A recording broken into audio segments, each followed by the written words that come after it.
Você pode abrir a sua Bíblia em 1 Timóteo, capítulo 1, verso 18. 1 Timóteo, capítulo 1,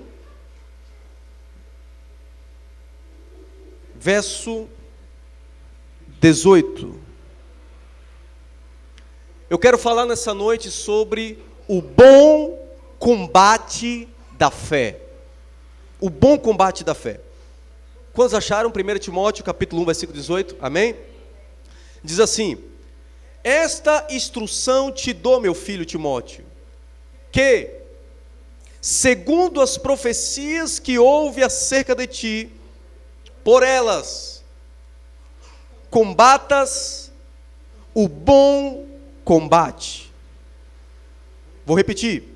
Esta instrução te dou, meu filho Timóteo, que segundo as profecias que houve acerca de ti, por elas, combata o bom combate. Ainda em Timóteo, eu quero que você vá no capítulo 6, versículo 12, e vamos entender que tipo de combate é esse.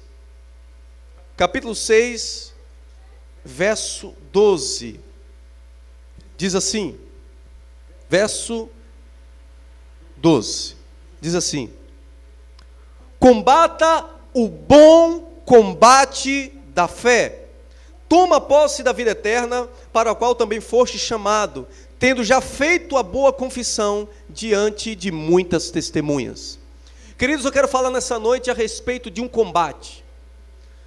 O apóstolo Paulo, ao escrever a Timóteo, ele diz a Timóteo, para Timóteo combater um combate, e o apóstolo Paulo diz que esse combate é bom. A primeira característica desse combate é que esse combate é bom. A segunda característica desse combate é que esse combate é um combate da fé. Não se trata de qualquer combate. É muito importante a gente saber que no momento em que entregamos a nossa vida ao Senhor, no momento em que passamos a ser cristãos, no momento em que nascemos de novo, muitas vezes em nossa caminhada vamos ter que enfrentar combates. Quantos de vocês já enfrentaram combates? Muitos de nós. A Bíblia diz, Jesus ele falou, basta a cada dia o seu próprio mal. Não andeis ansiosos por nada, basta a cada dia o seu próprio mal. Muitas vezes, irmãos, acordamos de manhã e já lidamos com algum problema para resolver. O mal não manda um bilhetinho dizendo, eu vou estar na sua casa tal dia. O problema não manda o bilhetinho. De repente acordamos e vivenciamos um problema. De repente temos uma dificuldade. E para isso é preciso estarmos sempre preparados. A gente liga o jornal e hoje a gente vê falar muito a respeito de uma guerra que pode surgir por aí. Vocês estão acompanhando o jornal? A gente não sabe, possa ser que surja uma guerra entre os Estados Unidos e a Coreia do Norte. Eu pergunto a vocês, por mais que os soldados eles treinem para uma guerra, se preparem dias ou meses antes da guerra, um preparamento especial, vocês acham que os soldados, dentro das suas áreas de atuação, eles ficam parados, irmãos? Não. A partir do momento que você entra no exército para ser um soldado, você treina o tempo todo. Você está em constante treinamento, você está em constante atividade. Por quê? Para que quando surja um combate, você já esteja pronto. Você já esteja preparado. Então, antes de entrarmos na questão do combate, eu quero chamar a sua atenção para que você entenda que todo cristão precisa estar preparado para qualquer combate que venha a surgir. Não deixe para se preparar na hora do combate. Ande preparado. Mas vamos lá. O que é que o apóstolo Paulo está querendo falar a Timóteo a respeito disso? Conforme eu já falei no início, ele chama esse combate de bom combate. E ele chama esse combate de combate da fé. Por que combate da fé? Porque nessa guerra, nesse combate, o alvo a ser atingido é a tua fé. Eu tive a oportunidade de falar um pouco isso no domingo passado, que muitas das provações que enfrentamos, muitos dos problemas que nós enfrentamos, não vêm no intuito apenas de nos atingir, ou de atingir a nossa saúde, ou de atingir as nossas finanças, ou de atingir um parente, não. O propósito final da batalha, da provação, ou do levante que o inimigo cria, é de atingir a tua fé. Porque se ele conseguir minar a sua fé, você perdeu o combate. Por isso que veja bem que o nome do combate é combate da fé. É um combate onde a milícia, né, a luta está em torno da tua crença, está em torno do que você crê, está em torno do que Deus disse, está em torno daquilo que o diabo diz, está em torno daquilo que Deus falou a respeito de você e daquilo que você está enfrentando. Porque muitas vezes você está enfrentando situações e adversidades, situações difíceis, que são totalmente contrárias ao que a palavra de Deus te prometeu. É ou não é? Você olha para a situação e diz: pai, por que na tua palavra diz uma coisa e o que eu estou vivendo é outra? Porque na tua palavra diz isso, isso e isso acerca das minhas finanças e eu estou passando por isso e isso nas minhas finanças? Porque a tua palavra diz isso e isso a respeito da minha saúde e eu estou passando isso e isso? Eu vou dizer uma coisa para você, irmão: você está no bom combate da fé. Então é a hora, primeiro, de você escolher a quem você vai ouvir, em quem você vai crer. Ou crer na voz do problema, ou crer nas situações, ou crer naquilo que Deus falou ao teu respeito. Então o bom combate da fé é um combate da fé.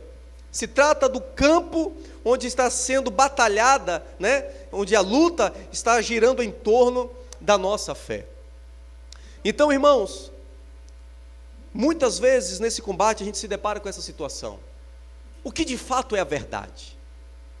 É o que os meus sentidos dizem para mim, ou é o que a palavra de Deus diz para mim? Eu quero que você vá comigo em Tiago capítulo 1. Depois a gente pode voltar para Timóteo mais uma vez, mas eu quero que você vá comigo para Tiago capítulo 1. No capítulo de Tiago, no livro de Tiago capítulo 1, no versículo 2 até o 16 precisamente, o apóstolo Tiago ele vai falar a respeito de duas coisas: provação e tentação. Preste muita atenção na mensagem dessa noite, irmãos. Muita atenção para você entender. Porque existem muitas, como é que eu posso dizer, falsas teorias a respeito disso. Músicas e canções e falsos ensinos a respeito disso. Vamos lá, Tiago capítulo 1. Vamos ler a partir do verso 1 mesmo, até o verso 16. Tito, Filemon, Hebreus e Tiago. Quantos acharam aí? Amém? Vamos lá. Tiago capítulo 1, versículo 1 diz assim: Tiago, servo de Deus e do Senhor Jesus Cristo, as 12 tribos da dispersação, saudações. Meus irmãos, tende por motivo de grande gozo o passardes por provações, sabendo que a prova do quê? A prova da vossa fé desenvolve a perseverança. Ora, a perseverança deve terminar a sua obra, para que sejam maduros e completos, não tendo falta de coisa alguma. Ora, se algum de vós tem falta de sabedoria, peça a Deus, que a todos dá liberalmente, e não censura, e ser-lhe-á dada. Peça, porém, com fé, não duvidando, porque aquele que duvida é semelhante à onda do mar, impelida e agitada pelo vento. Não pense tal homem que receberá do Senhor alguma coisa, homem vacilante, que é inconstante em todos os seus caminhos. Glorie-se, ó irmão de condição humilde, na sua alta posição. O rico, porém, gloria-se na sua insignificância, porque ele passará como a flor da erva. Pois o sol sai com seu ardente calor e faz secar a erva, e a sua flor cai, e a sua formosura perece. Assim murchará também o rico em seus caminhos. Versículo 12. Bem-aventurado o homem que suporta a provação, porque depois de ter passado na prova, receberá a coroa da vida que o Senhor prometeu para os que o amam. Ninguém, ao ser tentado, veja bem que a palavra agora não é mais provação, mas é o quê? Tentação, né? Ser tentado. Ninguém, ao ser tentado, diga: sou tentado por Deus. Pois Deus não pode ser tentado pelo mal, e ele a ninguém tenta. Mas cada um é tentado quando atraído e engodado pela sua própria concupiscência. Depois, havendo a concupiscência concebido, dá a luz ao pecado, e o pecado sendo consumado, gera morte. Não vos enganeis, meus amados irmãos. Quando vemos esse texto de Tiago, capítulo 1, Tiago aqui está escrevendo a novos cristãos em Jerusalém. Esses cristãos em Jerusalém estavam sofrendo perseguições. Perseguições pelos judeus, perseguição pelo imperador. Estavam sofrendo diversas pressões, né? Tendo seus bens confiscados, parentes sendo levados, enfim. E quando o apóstolo quando o apóstolo Tiago, ele escreve, ele está falando de provação e tentação. Provação e tentação. E a gente entende muito bem que quando ele está falando de provação aqui, ele está falando de situações adversas que vêm contra nós. E quando ele fala de tentação, ele está falando de situações que são levantadas no âmbito moral do nosso corpo, o que ele chama de concupiscência, que significa desejos desenfreados da carne. Só que o que eu quero alertar para você nessa noite é o seguinte: muitas pessoas, quando leem textos como esse, você vê a pessoa dizer assim: Deus prova. Quantos já ouviram isso? Deus prova. É Ele que leva a pessoa à provação, e a tentação é o diabo. De fato, o diabo também tenta, porque em outras passagens a Bíblia diz que o diabo tenta. Ele tentou Jesus. Mas será que é Deus que prova? Será que a provação, ela vem de Deus? Será que é Deus que é o pivô, que é aquele que cria a provação para provar a tua fé? Eu quero lançar essas perguntas aqui porque a gente ouve muito isso. Eu já vi pessoas dizerem assim: olha, frases, né, dizeres, olha, quando o professor está dando a prova, ele fica em silêncio. Quantos já ouviram isso? Eu já ouvi. Quando o professor está dando uma prova, ele fica em silêncio, para dizer: olha, quando você está na prova, é Deus que está dando a prova, e ele fica quieto, ele não te responde, para que você passe pela prova, e depois você dê glória a Deus, e o nome dele seja glorificado. Mas de fato, irmãos, vamos aprender nessa noite o que é provação, primeira coisa, o que é a provação, e segundo, vamos aprender se realmente essas situações que muitas vezes acontecem na sua vida, se essas situações aí são de Deus. Se essas situações que você está enfrentando, que você está chamando de provação, se é Deus que está causando isso para provar a sua fé. Será? A gente vai aprender isso hoje. A primeira coisa que eu quero chamar a atenção de vocês é o seguinte: tanto a palavra provação, quanto a palavra tentação, se originam no grego de uma única palavra, da mesma palavra. A palavra grega aqui é peirasmos. Ou seja, tanto provação usada aqui por Tiago, quanto tentação, a palavra é o quê? A mesma.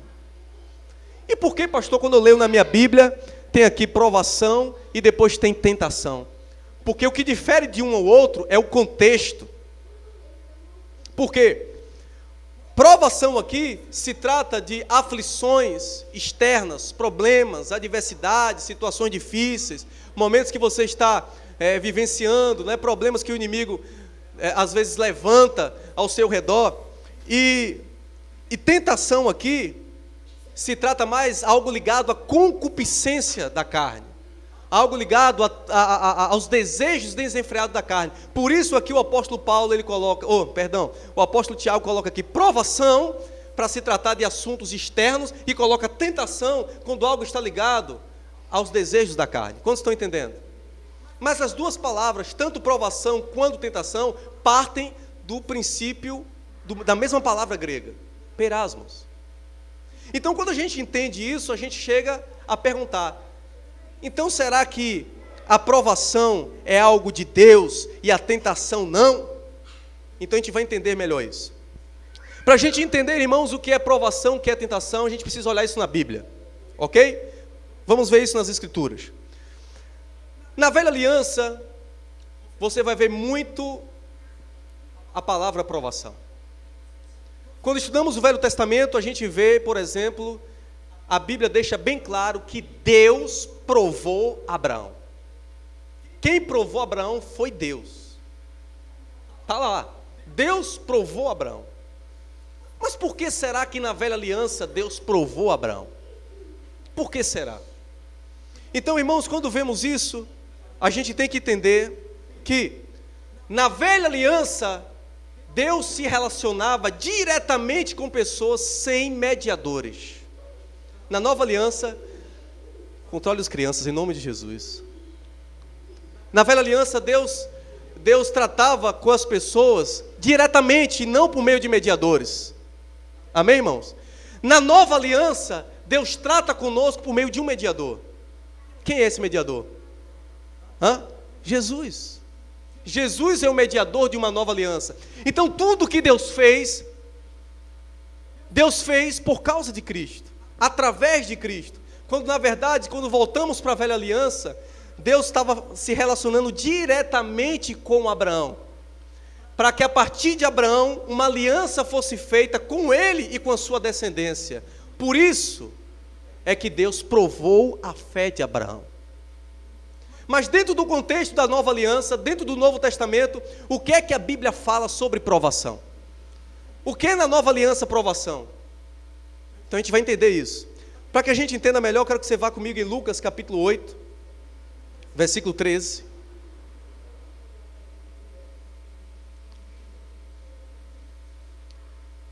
Lucas capítulo 8, versículo 13.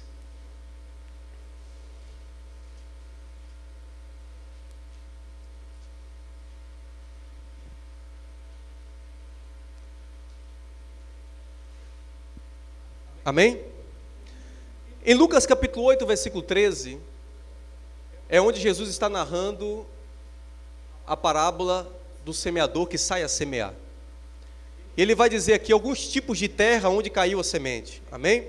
E aqui no versículo 13, narra um tipo de terra, que é a terra onde estava cheia de espinhos e cheia de abrolhos. Olha o que a Bíblia diz. Os que estão sob a pedra são os que, ouvindo a palavra, a recebem com alegria, mas como não tem raiz, apenas creem por algum tempo, não é espinhos, pedra, e na hora da provação se desviam. Vou repetir, a Bíblia diz, os que estão sob a pedra, ou seja, a semente que caiu no meio das pedras, são os que, ouvindo a palavra, a recebem com alegria, mas como não tem raiz, apenas creem por algum tempo, e na hora da provação, se desviam. Eu falei que se tratava de espinhos, mas aqui está se tratando das pedras. É a parte onde a terra está cheia de pedregulhos. A Bíblia está dizendo, irmãos, que essa terra onde está cheia de pedregulhos, essas pedras representam a semente quando cai e não produz raízes. E a Bíblia diz que isso é devido às provações. Quando as provações vêm e chegam nessa semente, elas não crescem, elas não produzem, elas não vingam, elas morrem. Aí eu pergunto a vocês, o mesmo Deus que sai para semear, ou o mesmo Deus que nos dá semente, que nos dá a palavra, e a gente sai para semear e começa a lançar semente em vários lugares, será que esse mesmo Deus é o Deus que lança a provação para que a semente morra? Estou dando uma pausa para vocês pensarem. A Bíblia está dizendo que aqui se trata de uma terra onde ela está cheia de pedras, e a semente cai nessa terra, e ela não consegue produzir raízes porque é um chão pedregoso, né? Uma terra cheia de pedras, rochosa. E vindo as provações, essa semente o quê? Morre. Se eu digo que essa provação aqui foi enviada por Deus, eu estou dizendo que o próprio Deus está combatendo a semente que Ele mesmo plantou. Se eu digo que essa provação aqui vem de Deus, eu estou dizendo que Deus está enviando a provação para matar a própria semente que Ele me deu como semeador, para que eu semeie. Quantos estão entendendo? Então, será que essa provação aqui é de Deus? Que provação é essa que vem para matar a semente? Do diabo. É ele que vai lutar contra os propósitos de Deus, contra a vontade de Deus. Então essa semente aqui, ela foi atingida por uma provação, e por ela não ter tido raízes, ela morreu. Mas essa provação aqui não foi levantada por Deus. Você quer ver um outro texto? Vá comigo aí em 2 Pedro, capítulo 2, versículo 9. 2 Pedro, capítulo 2, versículo 9.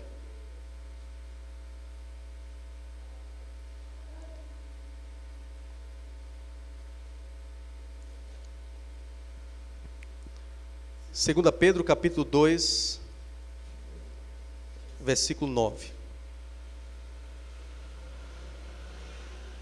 Quantos acharam? Amém? Diz assim: assim sabe o Senhor livrar da tentação ou provação. Quantos têm a versão provação, a palavra provação? Alguém tem? Todos têm tentação? Alguém tem provação? Alguém tem provação na sua tradução? Todos são tentação, né? Vamos lá. Assim sabe o Senhor livrar da tentação os piedosos e reservar os injustos para o dia do juízo, para serem castigados. Levando em conta que a palavra tentação e provação se originam da mesma palavra grega, eu poderia substituir aqui também provação, né? Então está dizendo assim: assim sabe o Senhor livrar da provação ou da tentação os piedosos e reservar os injustos para o dia do juízo, para serem castigados. Eu pergunto, se é o Senhor que está nos livrando da tentação ou da provação, como é que é Ele mesmo que nos coloca nela? Estão comigo, irmãos? Estão acompanhando aí? Se a Bíblia está dizendo que o Senhor me livra das tentações e das provações, como é Ele mesmo a pessoa que me coloca? Então Ele é a pessoa que me coloca e depois Ele é a pessoa que me tira? Isso não é confuso? Não é contraditório isso aí? Eu estou mostrando alguns textos bíblicos dentro do contexto da Nova Aliança para vocês entenderem. Você quer ver um outro? Apocalipse capítulo 2. Vão comigo aí, Apocalipse capítulo 2, versículo 10.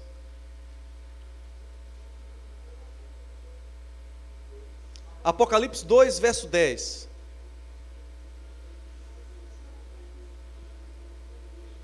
Apocalipse 2, verso 10. Quem achou, diz amém, para eu ver? Glória a Deus. Diz assim: não temas as coisas que estás para sofrer.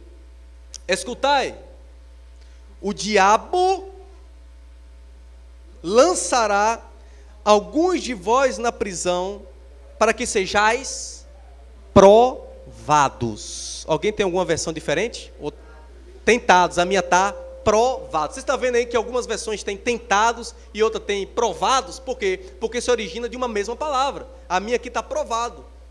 Ou seja, a minha versão bíblica é a Almeida revisada, né? E atualizada. Então diz assim: o diabo lançará alguns de vós na prisão, para que sejais provados, e tereis uma tribulação de 10 dias. Ser fiel até a morte, e dar-te a coroa da vida. Ou seja, o diabo vai lançar alguns de vós na prisão, com o propósito de vocês serem provados. Eu pergunto a vocês, quem é que está induzindo as pessoas à provação? Quem é que está criando aí a situação de provação? É Deus ou o diabo?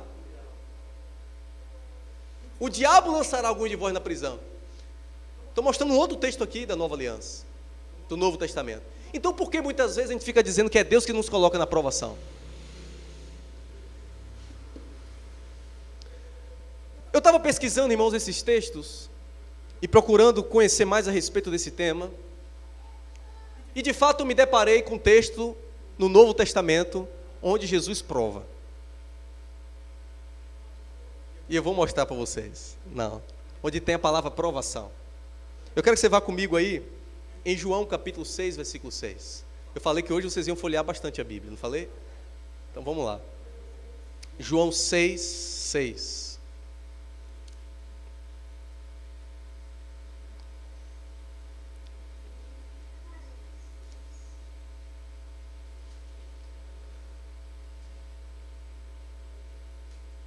Eu só achei, irmãos, esse texto e um outro texto, onde somos levados a entender que Deus nos prova. Então a gente vai ver esse texto e vamos entender o que ele quis dizer. Amém? João capítulo 6, Evangelho de João capítulo 6, versículo 6. Essa passagem aqui fala a respeito da primeira multiplicação. Quantos lembram da multiplicação? Então vamos lá. Diz assim, vamos ler a partir do versículo 5, para a gente entender. Evangelho de João capítulo 6, vamos ler a partir do versículo 5 a 6. Amém? Todos acharam, irmãos? Estou vendo a zoada de Bíblia folheando. Diz assim, vamos lá. Jesus, erguendo os olhos e vendo uma grande multidão que se aproximava, disse a Filipe, onde compraremos, disse a Filipe, melhor dizendo, onde compraremos pão para toda essa gente comer? Jesus chega para Filipe e diz assim, Filipe, olha essa grande multidão aí, estão todos com fome, onde é que a gente vai comprar pão para dar para essa multidão toda? Agora o versículo 6 diz assim, ele perguntava isto somente para o experimentar. Quem aqui tem a versão provar? Alguém tem? Escrito provar. Na versão NVI diz, Jesus estava falando isso apenas para o provar. Foi o único texto, o único versículo que eu achei, Jesus provando alguém. Entretanto, a palavra aqui provar, ela não denota tanto a questão de provação ou tentação, ela denota mais uma questão de um teste, de um experimento, ou seja, quando Jesus chega para os discípulos e diz assim, vocês podem dar a eles de comer, está vendo essa multidão aí, Filipe? Você alimente eles, dê a eles de comer. O que Jesus está querendo dizer é o seguinte, teste isso, coloque isso em prática, e você vai ver que dá certo. Jesus, na verdade, estava levando os discípulos a fazerem o que Jesus fazia. Amém, irmãos? Porque esse era o propósito original. Jesus estava preparando os discípulos para andarem assim como ele andou. Jesus andou sobre as águas e Pedro também andou. Jesus multiplicou os pães e os discípulos podiam multiplicar também. Então, quando Jesus pega Filipe e coloca Filipe em um experimento, em um teste, Jesus está querendo dizer assim, faça, Filipe, teste, faça um teste e você vai ver o que vai acontecer. A palavra aqui não denota uma questão de Jesus criar um problema, criar uma situação e colocar Filipe dentro, ou colocar os discípulos dentro. Não. O que esse texto está querendo dizer é que Jesus está levando os discípulos, como uma ave que empurra o filhote para que ele dê o primeiro voo. Vocês estão entendendo? Então Jesus está falando para Filipe, vá, faça, veja, teste, faça uma prova, veja como vai acontecer. Mas não foi dessa forma. Filipe não entendeu, Filipe não quis, aí Jesus falou, não, me dê aqui. Aí apareceram, Jesus tem aqui 5 pães e 2 peixinhos, né? Versículo 7 diz assim, respondeu Filipe, 200 denários de pão não bastariam para que cada um deles recebesse um pedaço. Quando Jesus falou para Filipe, teste aí, dê a eles de comer, foi o que Filipe falou. Filipe olhou com os olhos naturais e disse, olha, 10 denários não é suficiente para dar de comer esse povo. E aí, quando Jesus viu que Filipe não estava entendendo o que ele queria ensinar, foi aí que apareceu outro discípulo, né, e disse assim, tem aqui um rapaz que tem 5 pães de cevada e pequenos 2 peixinhos. Mas o que é isso para tanta gente? Aí Jesus pegou e falou, agora eu vou mostrar para você como é que faz. Vocês estão entendendo?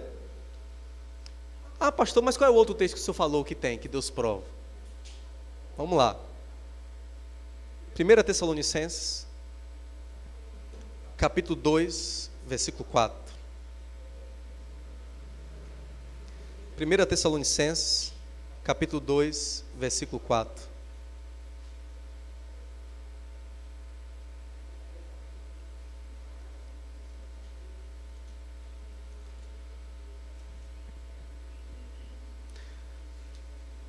Amém?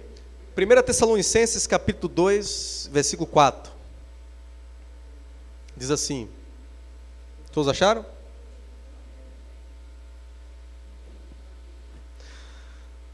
Pelo contrário, como fomos aprovados por Deus. Preste atenção nisso. Pelo contrário, como fomos aprovados por Deus, para que o Evangelho não fosse confiado, para que o Evangelho nos fosse confiado, assim falamos, não como para agradar homens, mas a Deus que prova os nossos corações. Alguém tem uma versão diferente? Todos têm prova? Ok. Agora vamos entender o contexto desse versículo. A partir do versículo 1 do capítulo 2, o apóstolo Paulo está dizendo assim para os Tessalonicenses: vós mesmos sabeis, irmãos, que a nossa entrada entre vós não foi vã. Havendo primeiro padecido e sido ultrajados em Filipos, como sabeis, tornamo-nos ousados em nosso Deus para vos falar o Evangelho de Deus no meio de grande combate. Pois a nossa exortação, ou seja, o nosso encorajamento a vocês, não procede de engano, nem de impureza, nem é feita com dolo. Ou seja, o apóstolo está dizendo, a exortação que eu estou trazendo a vocês, Tessalonicenses, não provém de engano. A palavra engano aqui no grego, sabe o que significa? É a mesma palavra grega que é usada quando o pescador coloca uma isca no anzol para pegar o peixe. Ou seja, a palavra engano aqui no grego é uma palavra usada para dizer quando a pessoa age com astúcia para tirar vantagem. Então o apóstolo Paulo está falando em outras palavras aqui, eu não estou enganando vocês para tirar vantagem sobre vocês. Se ele está falando isso aqui, é porque com certeza havia algum rumor, ou alguém falava alguma coisa que o apóstolo Paulo estava querendo enganá-los. Então ele começa a dizer, pois a nossa exortação não procede de engano, nem de impureza, nem é feita com dolo. Pelo contrário, ou seja, o contrário disso. Como fomos aprovados por Deus. Ele está dizendo que Deus o aprovou. Então ele está dizendo, eu sou aprovado por Deus. Então ele diz, pelo contrário, como fomos aprovados por Deus, para que o Evangelho não fosse confiado, nos fosse confiado, assim falamos, não como para agradar homens, mas a Deus que prova os nossos corações. Quando a gente lê esse versículo, parece que ele está entrando em uma contradição. Porque ele disse, quando eu estou falando com vocês, eu estou falando porque Deus me aprovou. Eu fui aprovado, nós fomos aprovados por Deus, né? Ele está usando aqui o plural, fomos aprovados por Deus para que o Evangelho nos fosse confiado. Ou seja, Deus me deu o Evangelho para poder anunciar a vocês, porque eu fui aprovado por Deus. Mas quando chega no finalzinho do versículo, ele diz assim, mas Deus prova. Mas ele não já era aprovado? Por que Deus está provando de novo? O que é que isso quer dizer? O que ele está querendo dizer é o seguinte, irmãos. Deus me aprovou para levar o Evangelho a vocês. E quando eu estou pregando o Evangelho, isso eu estou parafraseando em outras palavras, quando eu estou pregando o Evangelho, a minha consciência, como em outros momentos ele falou isso também, dá testemunho de mim, ou seja, não me condena. Deus prova o meu coração para saber que eu estou falando a verdade, não estou enganando vocês, mas estou falando a verdade. Eu fiz questão de colocar esses dois versículos, porque foram os únicos dois versículos que eu encontrei no Novo Testamento que fala que Deus prova. O primeiro, Jesus estava fazendo um teste, eu expliquei a vocês. E esse segundo aqui, Paulo ele se apresenta como aprovado por Deus. E quando ele fala que Deus estava provando o seu coração, ele estava dizendo que Deus estava provando o seu coração no que ele dizia, que ele estava falando a verdade e que não estava enganando os Tessalonicenses. Por que eu fiz, irmãos, essa varredura de versículos, esses textos para a gente aprender sobre provação?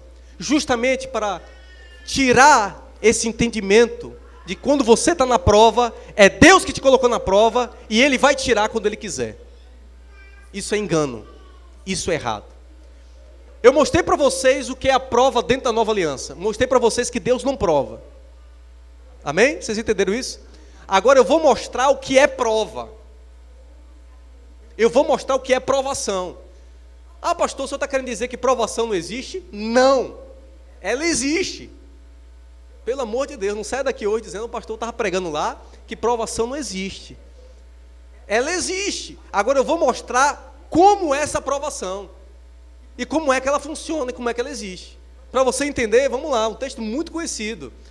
1 João, capítulo 5, versículo 19. Primeiro você precisa entender aonde nós estamos inseridos. Quando eu digo inseridos, eu digo fisicamente, naturalmente, né? Nós estamos no mundo. Então, 1 João, capítulo 5, versículo 19, diz assim. Quantos acharam? 1 João, capítulo 5, versículo 19. Diz: sabemos que 19. Sabemos que somos de Deus. Sabemos que somos de Deus. E que o mundo inteiro jaz no maligno. A palavra jaz significa debaixo de, ou debaixo da influência do maligno. Então veja bem que o texto faz questão de dizer: sabemos que somos de Deus. Você é de Deus? Amém? Glória a Deus, você é de Deus. Mas o mundo, mesmo você sendo de Deus, o mundo está debaixo da influência do maligno. Eu pergunto a você aqui nessa noite: você já está no céu? Você já subiu? Já está no céu? Não. Você ainda está fisicamente aonde? No mundo. Por mais que a gente saiba que nós reinamos com Cristo, por mais que a gente saiba que nós estamos assentados com Cristo nas regiões celestiais em glória, mas fisicamente você está no mundo. Mas a Bíblia faz questão de dizer: vocês que sois de Deus, você que é de Deus, somos de Deus, mas o mundo no qual nós estamos está debaixo da influência do maligno. O que eu estou querendo dizer para você é o seguinte, querido: você não é do mundo, você é do céu. Você é cidadão do céu. No momento que você entregou a sua vida a Jesus, você recebeu uma nova identidade. A identidade de filho, a cidadania do céu. Mas ainda, fisicamente, você está no mundo. Então, mesmo você sendo cidadão do céu, você ainda está no mundo. Ou seja, você é um peregrino. Você está numa terra alheia. Você está numa terra que não é sua. E por você estar numa terra que não é sua, e essa terra que você está, ainda está sob a influência de Satanás, você vai sofrer provações.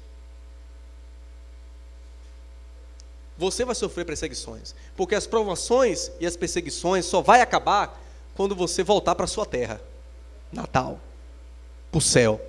Enquanto você estiver aqui, você vai sofrer provações, porque esse mundo onde nós estamos inseridos está debaixo da influência do maligno. Sabe o que é isso?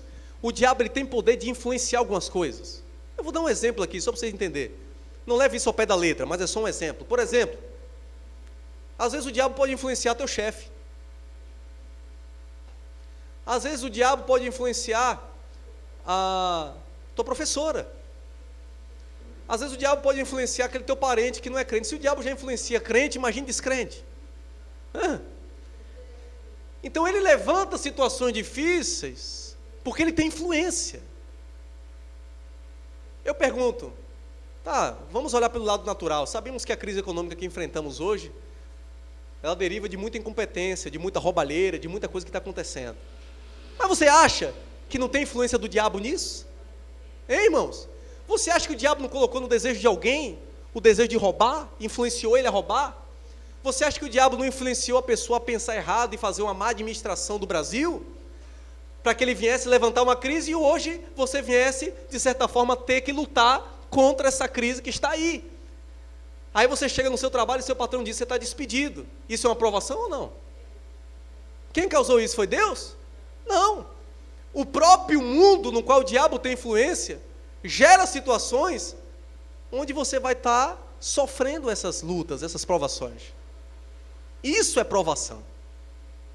E essas provações, elas existem porque nós estamos no mundo. Um mundo caído, um mundo que está debaixo da influência de Satanás. Para você entender melhor. Então aprendemos que o mundo jaz no maligno. Depois a gente vai voltar para esse texto aqui de novo. Mas eu quero que você vá comigo para João 6,6. Você conhece esse texto aí de cor salteado, que eu sei, mas eu quero que você abra, que eu gosto que você confira aí, vá na sua Bíblia e confira o que eu estou falando. Evangelho de João, Perdão, irmãos, perdão. Evangelho de João, capítulo 16. Evangelho de João, capítulo 16, versículo 33.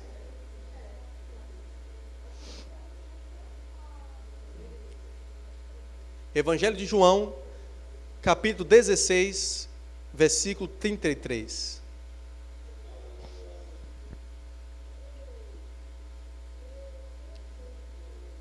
Quantos acharam? Olha o que o texto diz. Evangelho de João, capítulo 16, verso 33. Digo-vos essas coisas para que em mim tenhais paz. Primeira coisa, o que Jesus vai dizer depois dessa frase aqui, ele vai dizer já certificando aos discípulos que ele está dizendo isso para que os discípulos tenham paz e não que eles andem amedrontados. Por que isso? Jesus vai explicar, vamos lá, o texto vai explicar. Disse-vos estas coisas para que em mim tenhais paz. No mundo tereis aflições. No mundo tereis aflições, mas tende bom ânimo. E ele vai dizer por que que você deve ter bom ânimo e por que que você deve ter paz. Eu venci o mundo. Amém? Ele está deixando aqui, irmãos, alguma certeza de que você está isento de provações, que você não passará provações. É isso que ele está dizendo aqui? Não. Ele está dizendo que você vai passar provações. Ele está dizendo que você vai passar aflições, mas ele está dizendo uma coisa para você: tenha bom ânimo. Ou seja, tenha um ânimo que dure.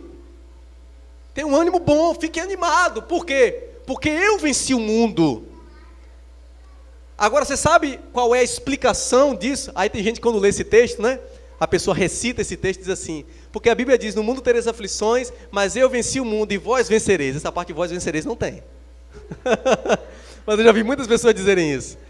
Não tem isso. Agora, outro texto que eu vou dizer agora para vocês vai mostrar como é que a gente vence o mundo.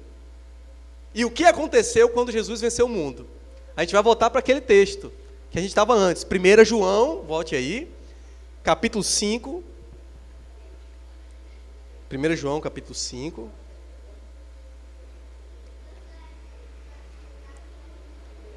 Vou dizer o versículo já já.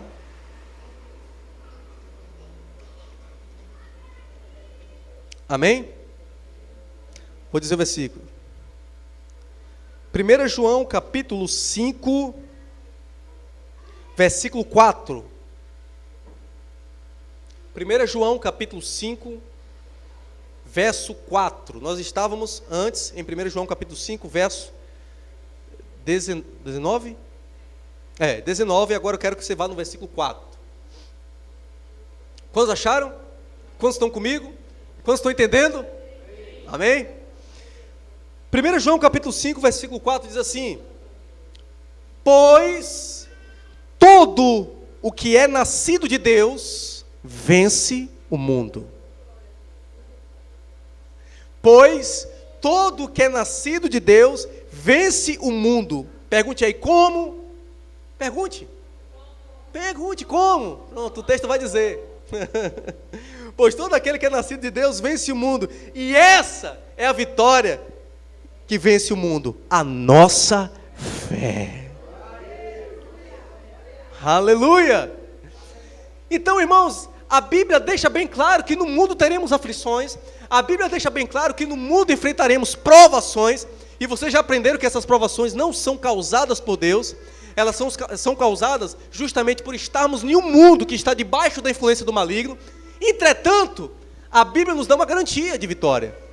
A Bíblia nos diz que no mundo, que todo aquele que é nascido de Deus vence o mundo. Quantos nasceram de Deus? Aleluia! Eu nasci de Deus. Quem é esse que nasceu de Deus? É quem creu no Evangelho, que nasceu de novo, que é uma nova criação, amém? Todo aquele que é nascido de Deus vence o mundo. E essa é a vitória que vence o mundo. A vossa ou a nossa fé. Essa fé que está inserida dentro da tua nova natureza. Essa fé que foi te dada por Deus. É com essa fé que você vence as provações e vence o mundo. Eu gosto de explicar isso de uma forma bem, como é que eu posso dizer, bem comparativa, para vocês entenderem.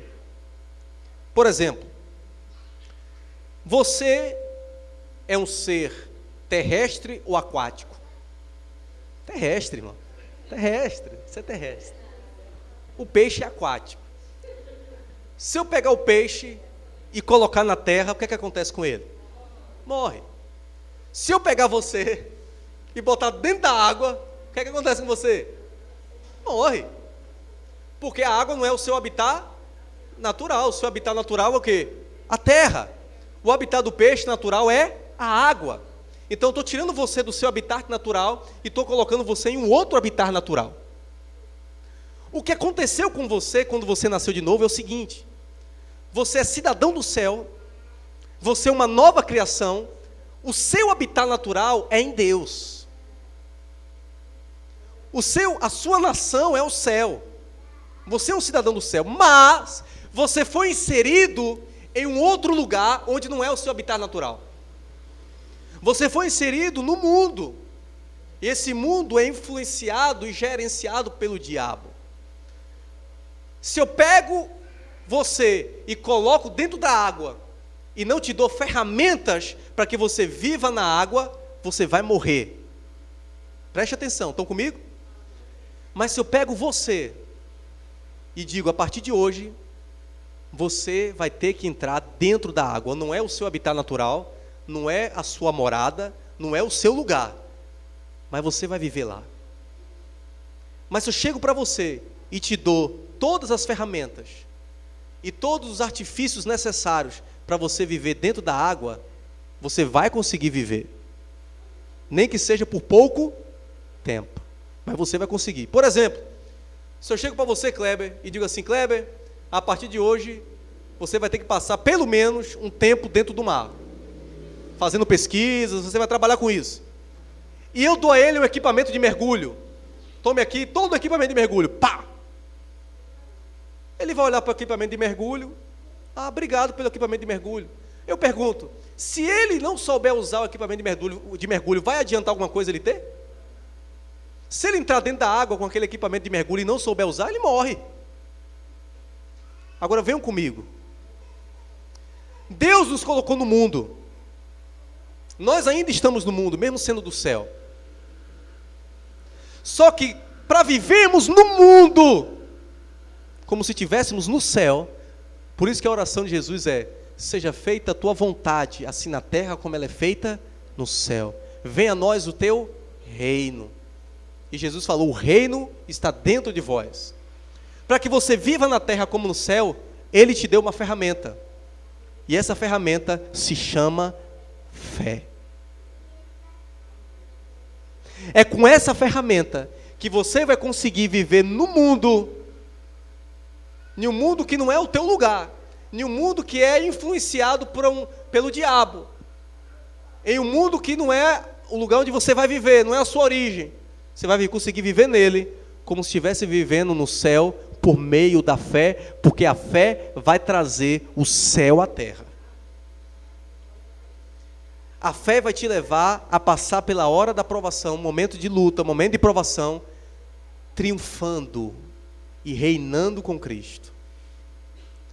Você está isento de provações? Não, mas você passará por ela em triunfo, porque Ele te deu a ferramenta para você viver no mundo como se estivesse na sua terra. Qual é a sua terra? O céu. Agora vem uma questão, pastor. Eu sei que Deus me deu a fé.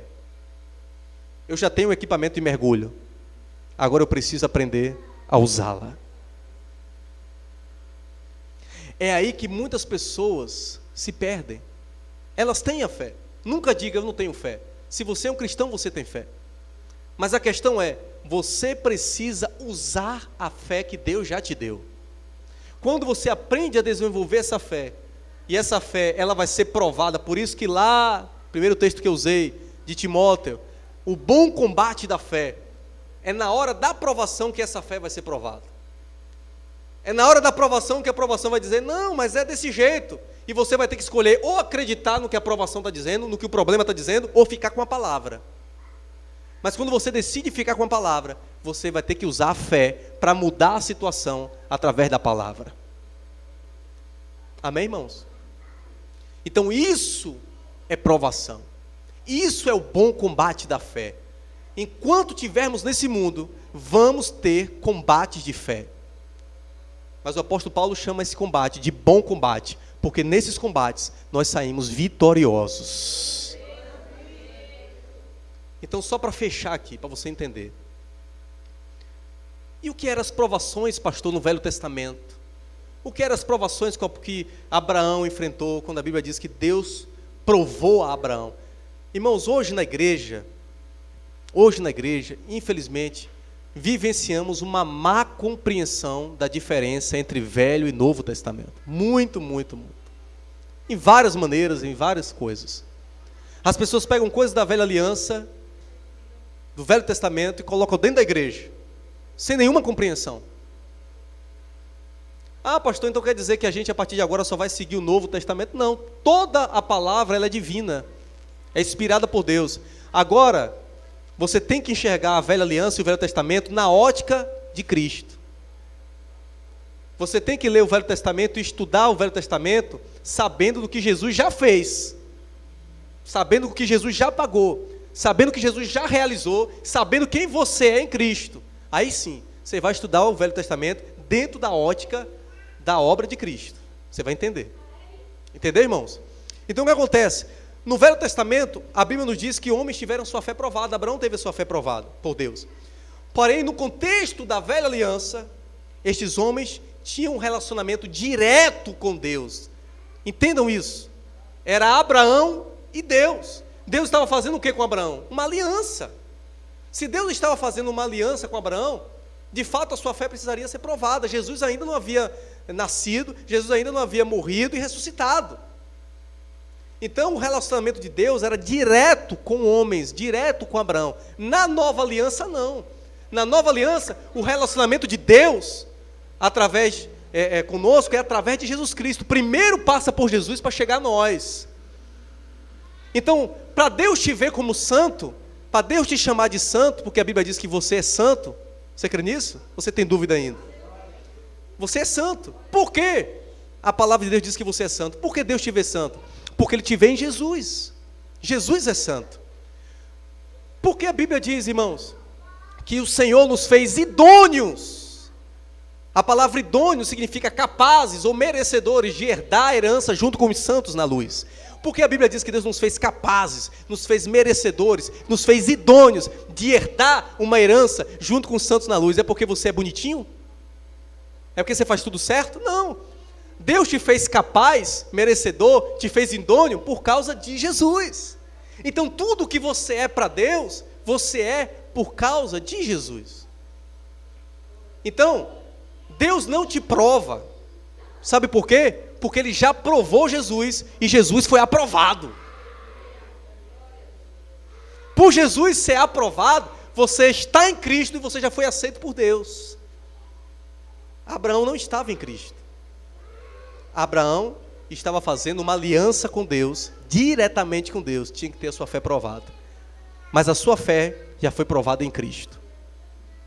Ah, pastor, mas a Bíblia diz que eu tenho a fé, a vossa fé, a Bíblia fala isso. Mas a Bíblia diz também, irmãos, que Deus nos deu uma medida de fé. Essa fé que nós temos não é nossa. A fé que temos é de Deus. Quando você aceitou Jesus, você recebeu a natureza de Deus em você, a vida de Deus, e junto com essa natureza de Deus veio a fé de Deus. A mesma fé que Jesus tinha, você tem. Amém? Então essa fé já foi testada e já foi aprovada. Então vou dizer uma coisa para você nessa noite, para finalizar. Deus não prova, Deus aprova. Você é aprovado. Agora as situações vão se levantar, os problemas vão vir, as adversidades vão chegar, mas fique com a palavra de Deus que diz que Ele venceu o mundo, e que aquele que é nascido de Deus também vence o mundo, porque a vitória que vence o mundo é a nossa fé. Amém?